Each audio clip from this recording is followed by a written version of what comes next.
We're here for another discussion of sculpture, and we are looking at images, moving images of an exhibition of the early work of Jacques Lipchitz from, I think, 1911 to 1931, 32.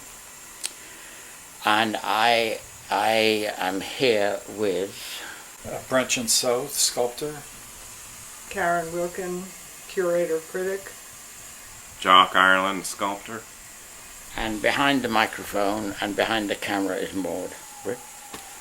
And I thought it'd be interesting to talk about an artist who's no longer with us, and who has a major reputation, since all the people we've discussed so far have been contemporaries. And Lipchitz is someone who, when I was a student, I remember seeing his work and being quite kind of engaged by some of the early work, particularly the things that are referred to as the Cubist sculptures. Curious idea about Cubist sculpture. I think there can't be such a thing, but I guess it's come to be referred to. So we went to see this exhibition at the Marlborough Gallery, and I personally was somewhat disappointed by what I found there. And I guess disappointment is always in relation to expectations, and I suppose I had some expectation of, seeing again some of the things that I had, been interested in when I was a student. I hadn't looked at Lipchitz seriously for a very long time. On this occasion, it was some of the much smaller, kind of little maquette things that I wasn't familiar with, and one or two of the reliefs that I found most interesting, and one or two of the drawings. But on the whole, I found myself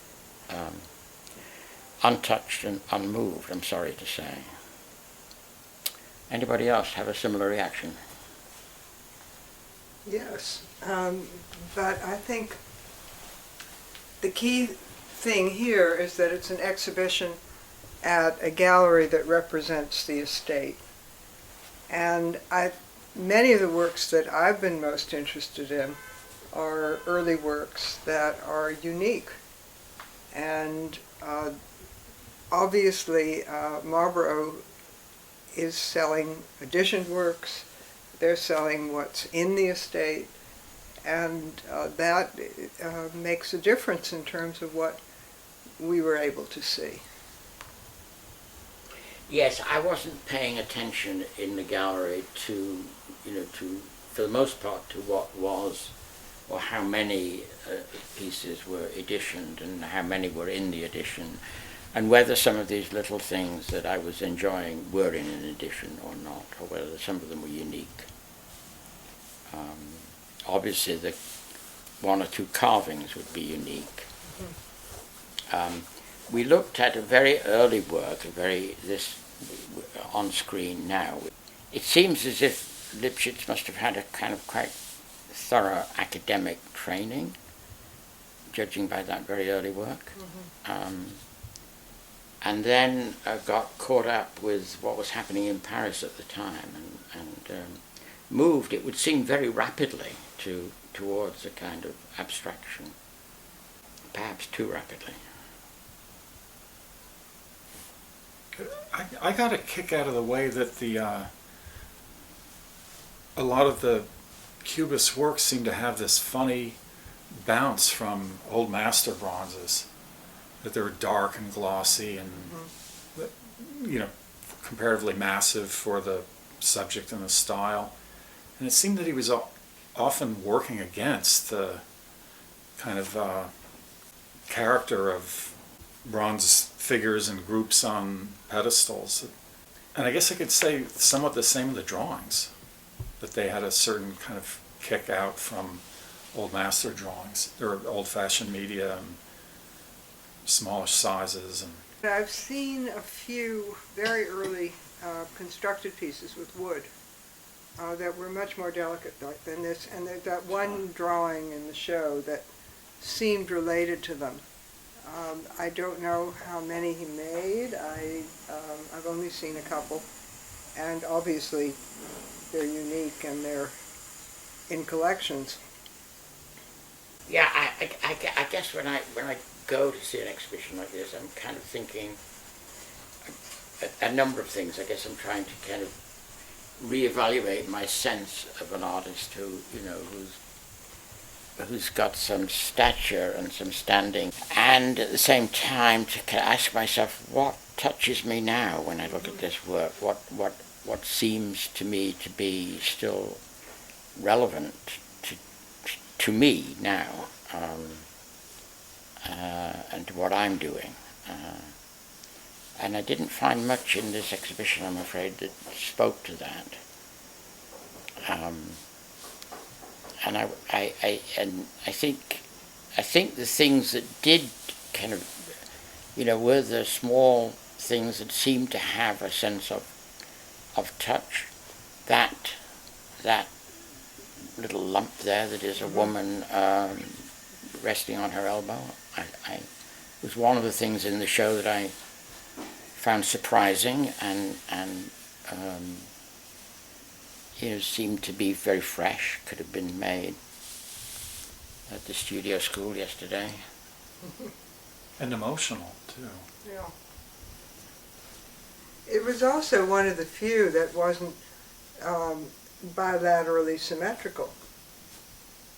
Yes, there was in the work in this show there was a tremendous amount of just bilateral symmetry, wasn't there?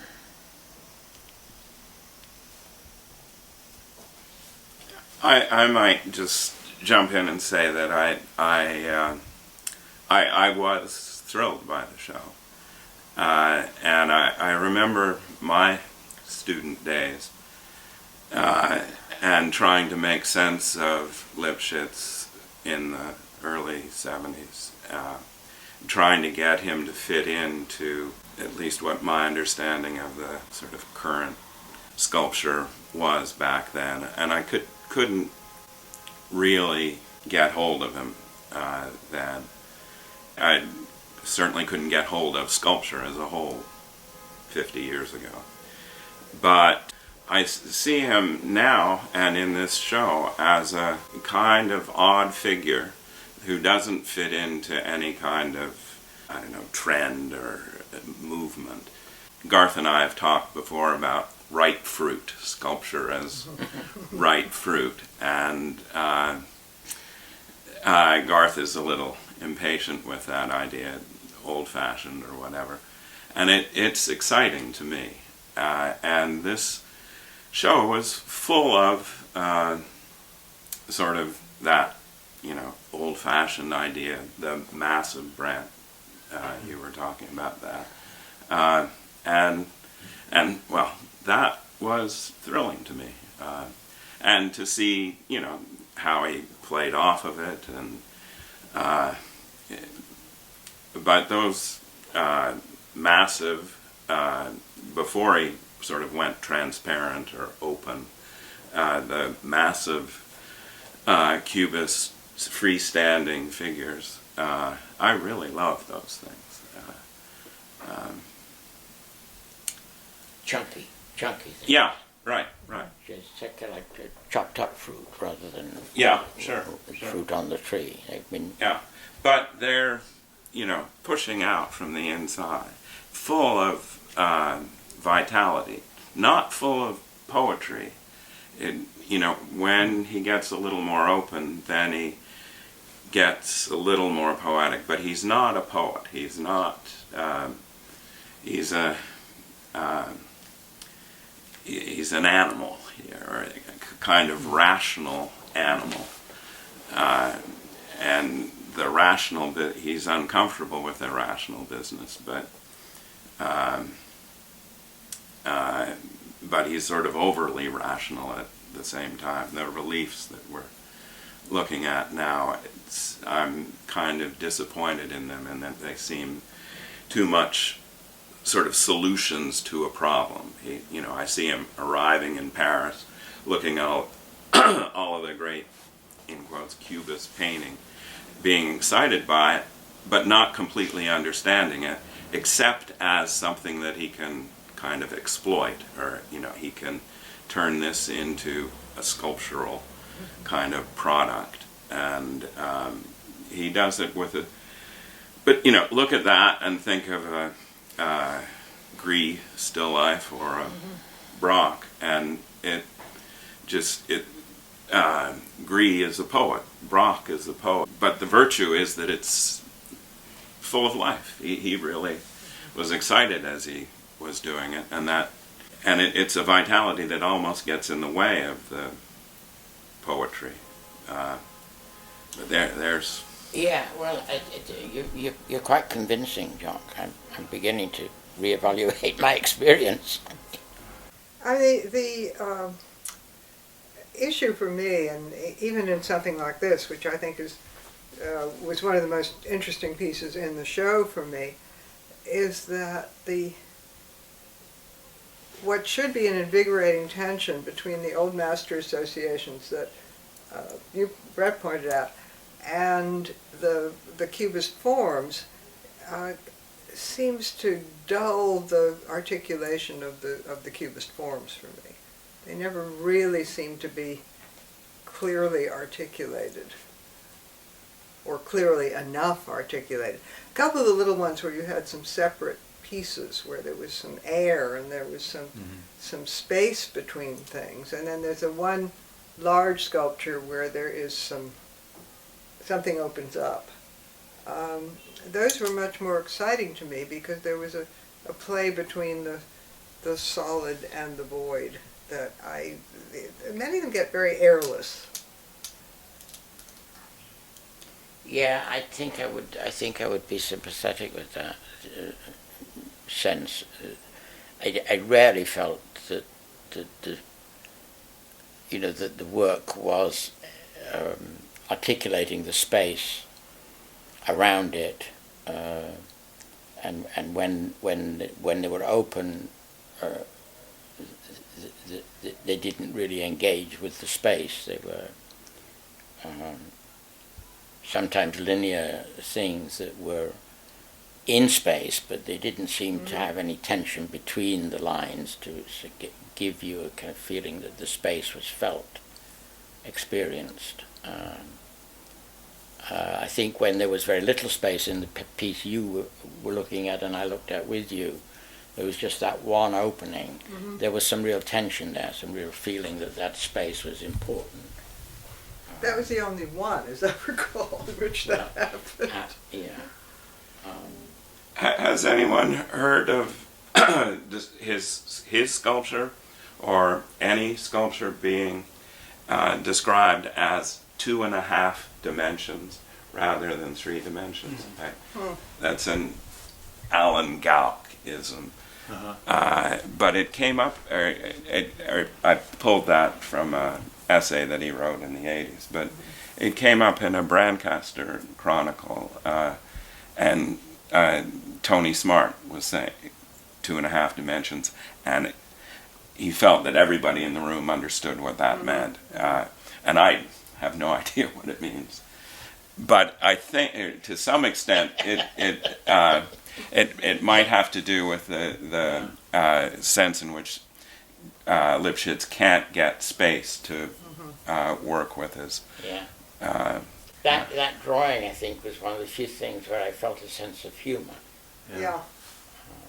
But I feel a sense of humor, maybe not sort of conscious or whatever, in a lot of the things. Really? Yeah, and particularly the tall ones that have, and sort of like the wood constructions, where there's activity up here, activity down, lower down, and it's as if a clown his pants have fallen down, and they're I smile at a lot of these things.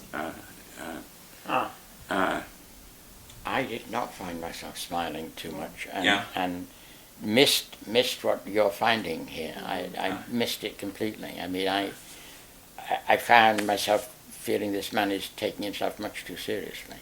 Yeah, well, he's not sort of properly balanced as an artist. And one of my favorite things was the head, the Raymond Radiguet head. And it's kind of a student work. And there's a student kind of intensity. And I don't know, the eyes are wrong. The eyes are sort of too big. But at the same time, the eyes are bleeding. And there's a Sumerian head. The eyes of a Sumerian head have that almost. A Sumerian head is tighter and whatnot. But this has a student's kind of confusion, but power, and it's that kind of thing. There aren't sort of perfect artworks that I saw in the show. I don't expect perfection. I mean, the idea of a perfect artwork, I find a rather terrifying idea, to be frank. Yeah. But I would expect some kind of spatial animation, some kind of tension between solid and void and activation of the space around it, which this is one of the few that we're looking at now where there is some kind of independence of the elements and a consideration of them in relation to each other, rather than everything just kind of been mashed up together or somehow slightly excavated. And I'm thinking about that 2.5 dimensions idea, and it's making a lot of sense, because in the Cubist figure, for example, you feel that if he'd only undercut that plane, if he'd only gone deeper, it would have more spatial animation and excitement. Well, I guess it's a holdover from a figurative kind of engagement, and still a reference back to. That's true. But yeah, it seemed so unconsidered, the symmetry that was so consistent. In all of his work it's less bilateral symmetry that I notice. It's more that he worked from the front, from the two sides, and from the back. And well, so did David Smith. Well, yeah, sure. But the thing about Lipchitz is, as you walk around and you hit one of the sort of 3/4 views or corner views, then there is a kind of conventional order. I wouldn't describe it as bilateral symmetry, and that it's sort of deliberately not exactly bilaterally symmetrical from the front or the back, but there's a kind of conventional order that gets disrupted at the corners, at the 3/4 views, and that sort of explosion into chaos or something more exciting than that sort of restrained feeling that I have at looking at the front or the back. I didn't get the explosion, sorry. Okay. Well, it's, I wonder if, I just encourage people to go and walk around those massive Cubist figures. I was really only hooked by a relative few objects, but I found myself looking at all of them in terms of some kind of a logical code, reading through all of them. And one of these things that I seemed to spot was this kind of hypergravity that would make things congeal, kind of unify them into monolith. It's almost, in a way, like I'm thinking now, this monolith is almost like less than 3 dimensions. Like that monolith almost is like a 2.5-dimensional thing, in the sense that it has no third option somehow. And it seemed that a lot of the things, you had the sense that there were, say like 7 things, and they were trying to be 5, or 5 things trying to be 3. And ultimately things that tended to go from whatever number to 2, that he seemed to have this, like, I don't know what, mental, philosophical thing about things having an origin in 2 halves. Yeah. And somehow that if they were rightly seen or, deeply meditated, that would appear. Yeah. And hence this thing where he often seems to reach for or almost impose symmetry that's unexpected or even unwelcome. It seems to keep him from asking other questions and feeling other feelings. Yeah, that and logical code is that's rational. When I say rational animal, that gets in the way. That sort of ruins him. But at the same time, he every now and then, for one in quotes reason or another, he escapes it. He can't help himself, and it's those moments when he goes past the logical code, which he has to cling to deliver work. But when he goes past that, it's by accident, and he doesn't go past it enough, of course. But it's then that I'm excited. But I like logical code. I'm not sure I understood what you were saying there, Brandt. I mean, were you saying that the bilateral symmetry is to be seen in some way as him having a kind of sense that this isn't one thing divided down the middle, but 2 things coming together? Well, I'm not sure of it myself. Maybe it's something like that. That unities are of 2 qualities, or that more complicated things come from something splitting, from this one thing that splits and then splits, partitions again somehow. And it's a funny thing. I noticed the earliest, one of the earliest works in the show, that sort of mantelpiece, although it's a really Beaux-Arts sculpture, it's got so many voids. And then as he kind of came into himself as a cubist or a trans-cubist, again he was, pushing, finding, making voids and things. And yet at the end of his career, his work seems so drivenly voidless, as if all those gaps have closed under some hyper force that he seems to find out in the world. Well, you say the end of his career, you mean the later work after he came to America that we're not seeing? Yeah, post-dating the exhibition. Yeah. The big public commissions where there's like many figures that are like gravitationally yanked down into one monolith, like one kind of column or cruciform form. I mean, I did find that to some extent in this early work there seemed to be a kind of yearning for massiveness and monumentality, and a sense that the work was being addressed, that he had, he was in communication, obviously, with people in Paris and colleagues, friends, peers, but beyond that, there seemed to be a sense that he was yearning for, I guess, an audience. Right. I mean, I think it was the things where I felt he was making them, where he was talking to himself, essentially, the ones that engaged me the most, where I felt that, there was a quiet,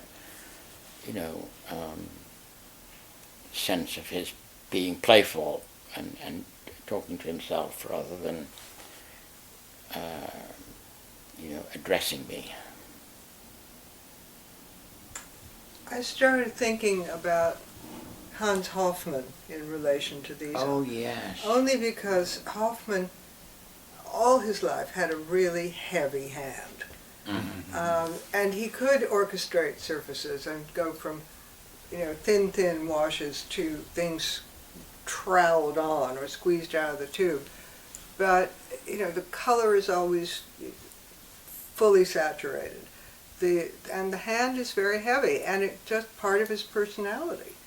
And in Hofmann, it tends to be a plus. It tends to animate the work in some way. The sense of the physical transfer of all this stuff onto the canvas. I mean, sometimes they get completely clotted and it's a disaster. But he's someone who has a real appetite for, you use the word chunky, which I think is very good. I think massive, robust forms. He has the equivalent of a heavy hand in some ways, and that just seems to be part of it. Yeah, I like the reference to Hoffman, and I think it's apt. But I do think possibly Hoffman was a much more intellectually alert. I get the feeling with Lipchitz that he's in some way quite primitive. Yeah, Sidney Geis interviewed Lipchitz at one stage, and the tape recorder was playing, and they were talking about sculpture. But then there was a moment when Lipchitz sort of put his hand on the tape recorder or something and said, "Stop the tape," and he turned to Sidney and said, "What good is music? What's music for?" That's amazing. Yeah, and it's that you were talking about a primitive, heavy hand, and an absence of sort of poetry or a poetic dimension. I don't know, that just. That's staggering. Yeah, right. But it was honest. But it's that primitive dimension, or of that's who we're looking at. The tonelessness. Well, yeah. Tone deafness. There's something important missing. Yeah. But at the same time, the guy is alive. Yeah, that's You've really got to know interesting. there's something important missing when you see that very large sculpture in the middle of the gallery, and that he could produce something as grotesque as that, and seem to think that it deserved to be made in 9 editions. And, Right. It is an astonishing piece of work, I think, in terms of its absence of awareness of what it actually is. Right. I have a little tale on that regard. That there's that one brassy-looking bronze transparent piece near the column. It's really charming, and you really kind of, what is it? And this is and it's made this way. It's like, it seems almost like a use object, but it's a little bit figural, and all of a sudden you realize that it's like that big ugly bronze. It's 2 figures jumping on each other. And you just feel like so turned off, like, oh my God, it was that rudimentary. Well, I was intrigued by that little kind of flowery piece that, because it struck me as very, in some way, different from obviously everything else in the show, in that it seemed to aspire to a kind of lyricism. Which I don't think it achieved it, but it looked as if it was some, there was an attempt at some kind of, something almost poetic. I think your point is very well taken, Brent. I kept thinking of, have you ever been to the Clifford Still Museum No. in Denver? Well, they have some of his early figure paintings. And I've always found Still's abstract paintings to be really angry and perverse, and I'm going to cover the biggest expanse I can with the smallest knife I have. They're very hostile. And you look at his figures, and you know you're not imagining a thing. If this is how this man conceived, visualized the human body, I'm very glad I never met him. That had that kind of brutality and dumbness of that figure the big figure, two-figure piece we were talking about.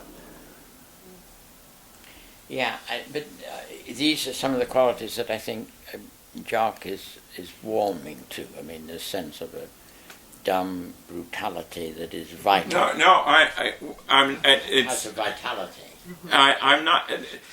The thing is that there's the vitality is separate from the dumb brutality. And it's. How can that be? Well, it's trying to be separate, is what, and the sense in which all of this logical code drives him to, to insist on sort of the worst part of him is unfortunate, but that's, human beings live their lives the way they live their lives, and some artists are lucky to to trip over something and release a whole wonderful poetic world, and some don't, but they get halfway there in this or that piece. Well, it's possible to make very compelling and exciting work that isn't poetic. I don't think it's the absence of poetry so much as the formal clunkiness in many instances, most instances, in this group of works. It's like a primordial kind of energy and order before light, almost before form, before melody. Yeah, certainly before music. But at the same time, that head is it's a response to another human being and a response to I'm not sure that what kind of stuff he saw in Paris at the turn of the 20th century. He was studying there, I think, and then Jock tricked over Cubism. But he discovered Cubism, or whatever you want to call it, as a sort of finished product. Yes. He wasn't part of it. He wasn't part of making it, no, not at all. And I mean, it seems to me that when we talk about Cubist sculpture, we really need to be careful what we're saying, because my sense of Cubism is that it's something, that happens on a flat surface and not in 3 dimensions, and can't happen in 3 dimensions. So it's in a sense a kind of stylistic kind of thing, rather than a real kind of engagement with what was happening with Braque and Picasso when they were, climbing that mountain. I gather that the trend of his project is like mounting assimilation, and then at some point progressive de-assimilation, like I think a lot of artists experience. Assimilation, so he's assimilating Cubism here in this work? Well, assimilating to Europe as well, from Lithuania to Paris and then away again. I'm reminded because of what Jacques said about him arriving at Cubism when it's already in a state of maturity. So he's a very young man who becomes a Cubist artist when Cubism is already no longer just a young man's game. I have the feeling he wanted to be a sculptor. He wanted to be an artist. He sort of didn't have the patience to learn how to draw. But he had a big ego and saw that Cubism was hot or whatever, Right. and that he could use that and sort of turn it into sculpture. You know, I mean, you think embrace of a kind of cubist kind of manner, whatever you want to call it, style, was liberating for him. Yeah, I wonder what. to a point. I wonder about that. I think he does know people like Picasso and Braque and Modigliani, and he is Juan Gris was a friend of his apparently, and it's what they're doing, and it's not what he was doing, but in 1912 he's embraced it, and.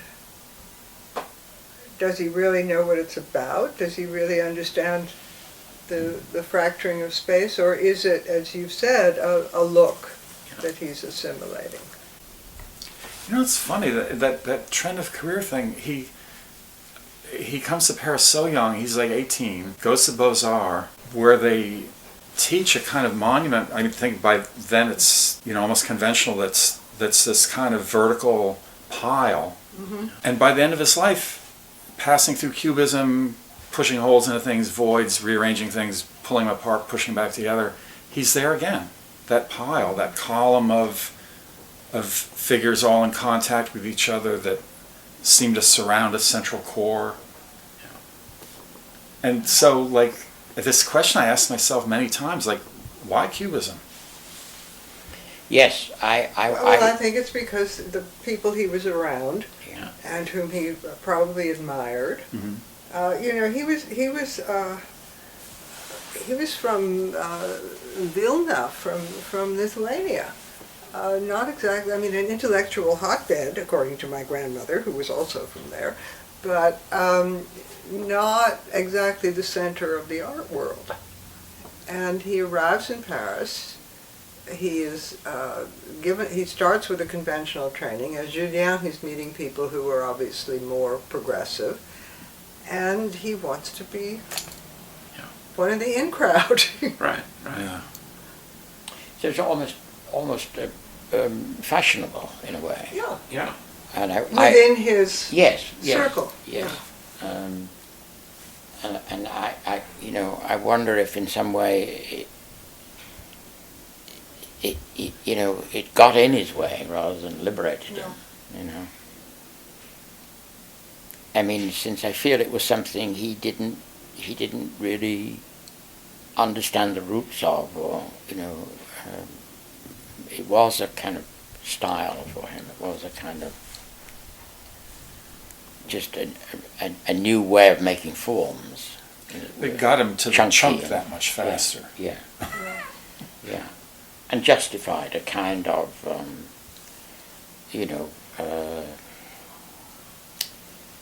way of working that was kind of part carving and part modeling. And adventurous, exciting. He needed to be excited. What's interesting is he was obviously very close to Modigliani. Yeah. And Lipchitz's sculpture could not be more different from Modigliani's if you tried to invent a difference. So he doesn't seem to be paying any attention to Brancusi. And yet he's very close to the person who was close to Brancusi, Modigliani. But that's the absence of poetry. He just doesn't, or music, or he just doesn't. That doesn't register. Obviously not. Yeah. And he's made drawings. I think there's a drawing of the Radige that's just like a Gris, only crude. Crude is the word. Crude, and yet many times he has a nice touch. Yeah. Right, that his Yeah. marvelous thumb. Yeah. Putting that. Almost in spite of himself. Yeah, exactly, Yeah. exactly. That's why I like that slab-like woman with her hand on her head. It seems like it has a complexity of emotion that other pieces don't have. And then that thing between being kind of slabby and dark and obscure, but having some space, and just being kind of tenderly handled. Because it almost has some kind of surrealist thing going Yes. on in it. Yes. He has a certain, it's almost like automatic writing his work in a way. There's almost like a little surrealist Yeah. something, the unconsciousness of it. There's It an has some awkwardness. action. There's an awkwardness to much of the work that could be much more present and much more, I think, alive. It's almost as if it's suppressed, as if his vulgarity, his crudeness, and his awkwardness and his clumsiness are things he's trying to conceal rather than embrace. They come across anyway, and I think that's what's appealing to Jock. Well, when you say that, he made a bunch of heads throughout his life, and I think I remember his talking about a head that he made of Jericho. Never met, obviously, but it's a very thummy, pellets of clay, but it's indulgent, and certainly it's really indulgent compared to the head of Radiguet that's there. I have problems with what you just said. There's more, or what interests me is something different from that simply, that little Jericho head is quite nice, but it's too much sugar. And that head of Radiguet is sort of wrong in this or that in many ways, but it's true in a very important sense, at least for me. I've been sitting here for a while now, looking at the images that we're looking at of this work, and I'm surprised by my sense that the work in these images on the screen looks better than I remember it. I agree. And I'm wondering why that is, and I think it's because of the lighting, what have you. So much is concealed in the image that you don't know, whereas when you're in front of the work, you see much more. The issue seems to be that in photographs, or in these photographs, something to do with the absence of strong contrast within the work, within the image, is making them read much more whole and much more together and unified and in some ways much stronger than my sense of them. But I glanced at the images, or particularly those Cubist things, and I haven't seen that explosion that I saw at the corners of in the gallery. I found some of the reliefs, in a way, because they were essentially two-dimensional, they seemed to, they seemed to have a kind of appropriateness. They seemed to work for me in a way. Not the coloured one. I really disliked that enormously. But one or two of them, seem to be satisfying. I guess that's the word I felt, satisfying. they seem to meet their ambition in a way, whereas the sculpture seemed to be striving for something but not actually quite getting there very often. Yeah, the reliefs in particular seem to me driven by this logical code and they, I mean, you could see him exploring different ideas about the borders and whatnot, but they were intellectual solutions, and you know, David Smith, you know, all that sculpture since. It's just so much better that I you know, found the real problem with no space in the reliefs for me.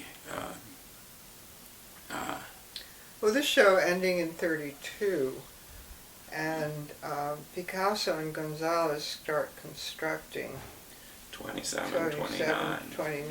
Yeah.